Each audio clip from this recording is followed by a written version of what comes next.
Guys, welcome to my new vlog. आणि आज मी खूप दिवसानंतर व्लॉग करतो. आज आहे वुमन्स डे.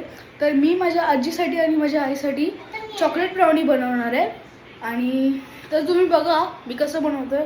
तर चला मी त्याचे आयटम्स गेला काय घ्यायचं ते चला तुम्हाला दाखवतो काय घ्यायचं आहे. गाइज मी हे सगळं घेतलं आणि एक चॉकलेट सिरप आहे. हे डार्क चॉकलेट आहे आणि हे ओरो आहे आणि डायनामिक आहे. तर हे सगळे आयटम्स लागणार बनवायला. तर चला बनवूया.